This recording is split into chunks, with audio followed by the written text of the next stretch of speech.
اعوذ باللہ من الشیطان الرجیم بسم اللہ الرحمن الرحیم اللہ يتوفى الأنفس حين موتها والتي لم تمت في منامها فيمسك التي قضى عليها الموت ويرسل الأخرى إلى أجل مسمى ان فی ذلک لآیات لقوم یتفکرون۔ اللہ جانوں کو ان کی موت کے وقت وفات دیتا ہے، اور جن کی موت نہیں آئی ان کی روحیں ان کی نیند میں قبض کر لیتا ہے، پھر جس جان پر موت کا فیصلہ فرما دیتا ہے اس کی روح کو روک لیتا ہے اور دوسری روحوں کو ایک مقررہ وقت تک واپس چھوڑ دیتا ہے۔ بے شک اس میں غور و فکر کرنے والوں کے لیے ضرور نشانیاں ہیں۔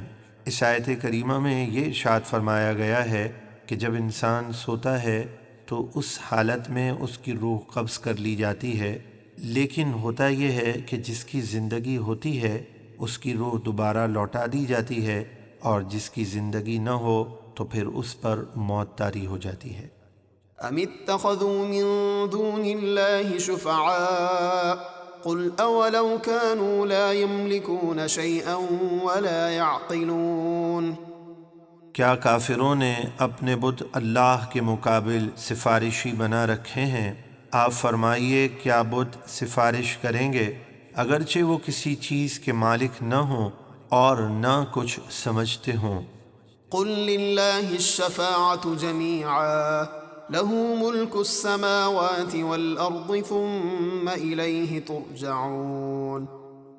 اے حبیب آپ فرما دیجئے شفاعت تو سب اللہ کے اختیار میں ہے، وہ جسے چاہے شفاعت کی اجازت دے اور جسے چاہے نہ دے، اسی کے لیے آسمانوں اور زمینوں کی بادشاہی ہے، پھر تم اسی کی طرف لوٹائے جاؤ گے۔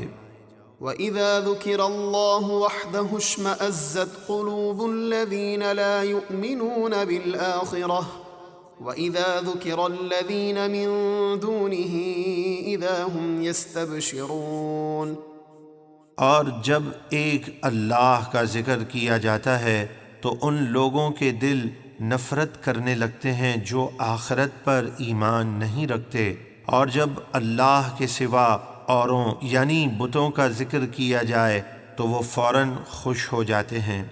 قل اللہم فاطر السماوات والارض عالم الغیب والشہادة انت تحکم بین عبادک فیما كانوا فیہ یختلفون۔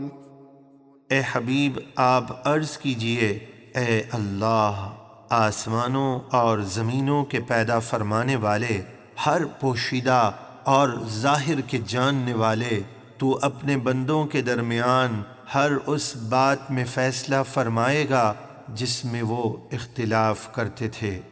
وَلَوْ أَنَّ لِلَّذِينَ ظَلَمُوا مَا فِي الْأَرْضِ جَمِيعًا وَمِثْلَهُ مَعَهُ لَافْتَدَوْا بِهِ مِن سُوءِ الْعَذَابِ يَوْمَ الْقِيَامَةِ وَبَدَا لَهُم مِّنَ اللَّهِ مَا لَمْ يَكُونُوا يَحْتَسِبُونَ۔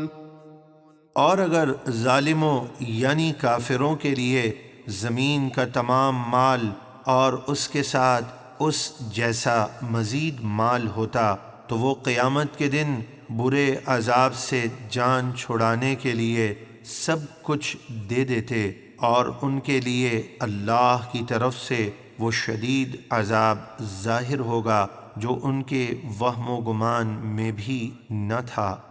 وَبَدَا لَهُمْ سَيِّئَاتُ مَا كَسَبُوا وَحَاقَ بِهِم مَّا كَانُوا بِهِ يَسْتَهْزِئُونَ۔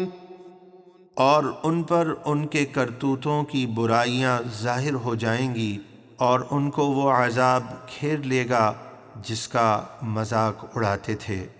فَإِذَا مَسَّ الْإِنسَانَ ضُرٌّ دَعَانَا ثُمَّ إِذَا خَوَّلْنَاهُ نِعْمَةً مِنَّا قَالَ إِنَّمَا أُوتِيتُهُ عَلَى عِلْمٍ بَلْ هِيَ فِتْنَةٌ وَلَكِنَّ أَكْثَرَهُمْ لَا يَعْلَمُونَ۔ پھر جب کافر انسان کو کوئی تکلیف پہنچتی ہے تو وہ ہمیں پکارتا ہے، پھر جب ہم اسے اپنے پاس سے کوئی نعمت عطا فرماتے ہیں تو وہ کہنے لگتا ہے یہ تو مجھے صرف میرے علم کی بدولت ملی ہے، بلکہ وہ نعمت تو اللہ کی طرف سے ایک آزمائش ہے کہ بندہ اس کا شکر ادا کرتا ہے کہ نہیں، لیکن ان میں اکثر اس بات کو نہیں جانتے۔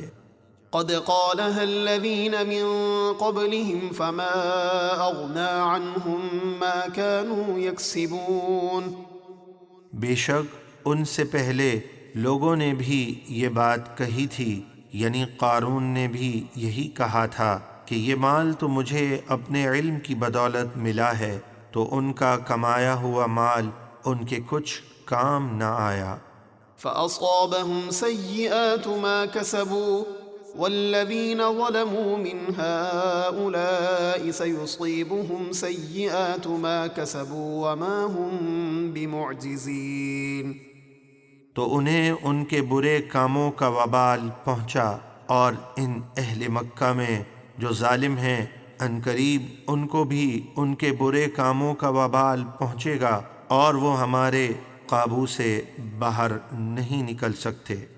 اولم يعلموا ان اللہ يبسط الرزق لمن يشاء ويقدر ان في ذلك لآیات لقوم یؤمنون۔